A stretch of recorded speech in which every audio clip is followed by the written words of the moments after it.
Құрметті радио тыңдаушылар, сіздерді Салтанат Ермекованың Астана байтақ атты авторлық хабарын тыңдауға шақырамыз.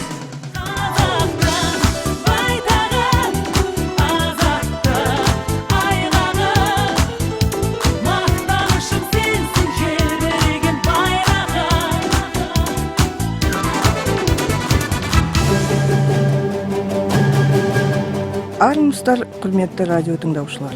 Бүгінгі хабарымызды қазақтың ұлы ханы Кенесары туралы әңгіме қозғайық деп отырмыз.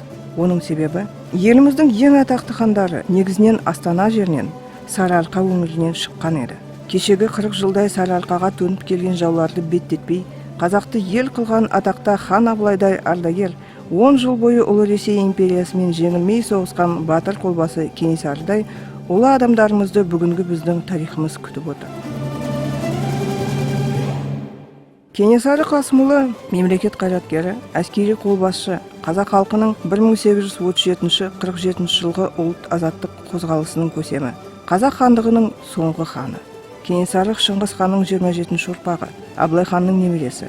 Ордасын Көкшетауға тіккен Абылай ханның 30 ұлы болған. Абылайдың қалмақ қонтайшысы Галдан Сереннің қызынан дүниеге келген баласы Қасым Сұлтанның бәйбішесі Айкүмістен Саржан Есенгелді көшек Ағатай Бопай, екінші әйелінен Наурызбай туған.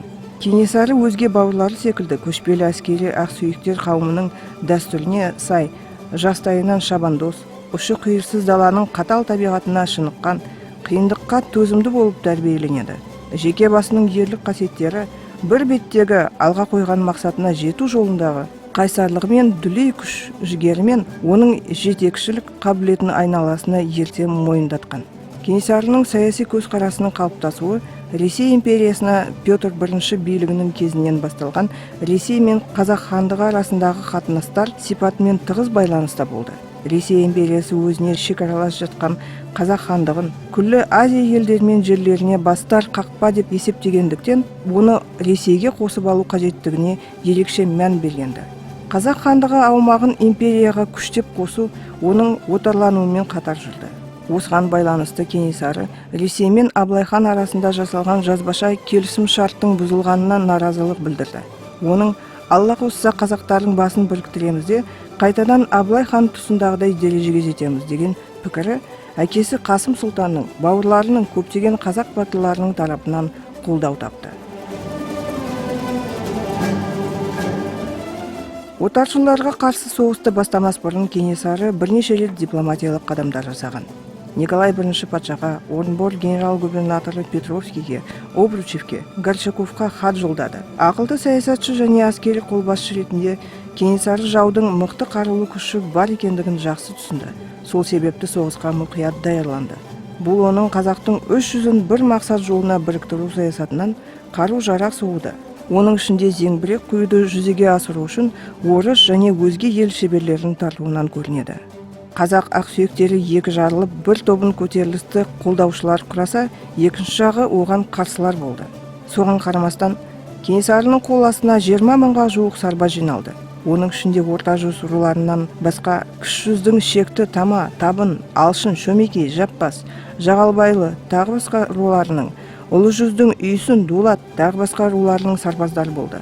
Кенесарының жауға қарсы жорымда Ағыбай, Иман, Басқара, Аңғал, Жанайдар, Жеке, Сұраншы, Байсейіт, Жоламан Тіленшіұлы, Бұқарбай, Мыңжасар және тағы басқа батырлар аянбай шайқасты. Әскери қимылдар 1838 жылы Ақмола, Ақтау қамалдарына шабуыл жасаудан басталды. Көтерілісшілер қамалдарды өртеп жіберді. Кенесары соғыс ауқымын Торғай арқылы Кіші жүз жеріне қарай кеңейтті. 1841 жылы қыркүйекте Кенесары 300-дің өкілдері жиынында қазақ халқының ханы болып сайланды. Осы жылы Кенесарының әскері Қоқан хандығының иелігіндегі Созақ, Жаңақорған, Ақмешіт қамалдарын алды. 1843 жылы Ресей үкіметі Кенесарыға қарсы кең көлемді әскери жорық ұйымдастырды.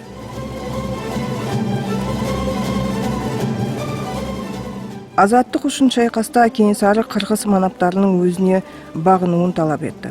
Алайда патша әкімдерімен құпия байланыста тұрған манаптар оған мойын ұсынбады. Кенесары бағынудан бас тартқан қырғыздарға шабуыл жасады. Өз жақтастары ішінде опасыздық салдарынан Кенесары мен інісі Наурызбай дұшпандардың қолына түседі. Кенесары айуандықпен өлтіріледі. Жаулары оның басын кесіп алып, орыс әкімшілігіне жібереді.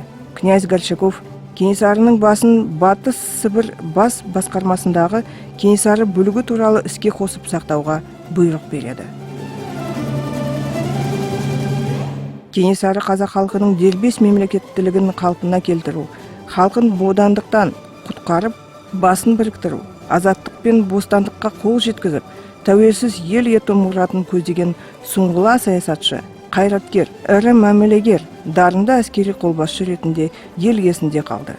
Оның дипломатиялық және саяси белсенділігі, Ресей үкіметінің әскери әкімшілік орталықтары мен сол тұста көптеп құрылып жатқан бекіністерін жою жөніндегі шешімдері және нақты әскери қимылдары сол кезгі тарихи құжаттар мен зерттеулерінде көрініс тапты. Саяси ахуал оған қарулы күрестен басқа таңдау қалдырмағаны анық. Кенесарының өмір мен азаттық жолындағы күресі көптеген ақын жазушылардың шығармаларына арқау болды. Нысанбай ақынның Кенесары Наурызбай дастаны, Сұлтан Жантөриннің тәжірамасы мен орыс географиялық қоғамы Орынбор бөлімшесінің жазбаларында орыс тілінде жарияланды.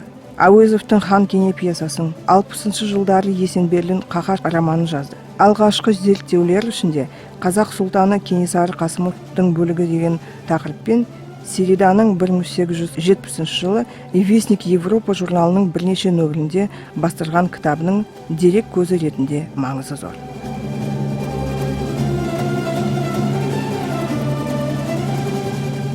Қатал қайрат иесі адамдар деп тек өжет, мықты батырлар емес, ақылы, айласы қайратына сүйеу болып отыратын қиын қыстау күндерде, қырғын соғыс үстінде елі жұртын, әскерін тас қамау, тас асулардан абыржымай алып шыққан қолбасы мемлекет қайраткерлерінің ішінде осындай қасиеттерге қазақта Абылай мен Кенесары ие болған.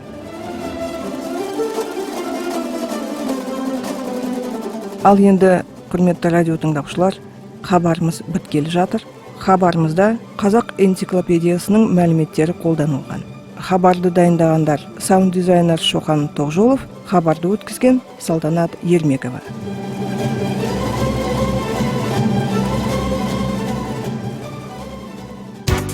Құрметті радио тыңдаушылар, сіздер Астана байтақ хабарын тыңдадыңыздар. Келесі кездескенше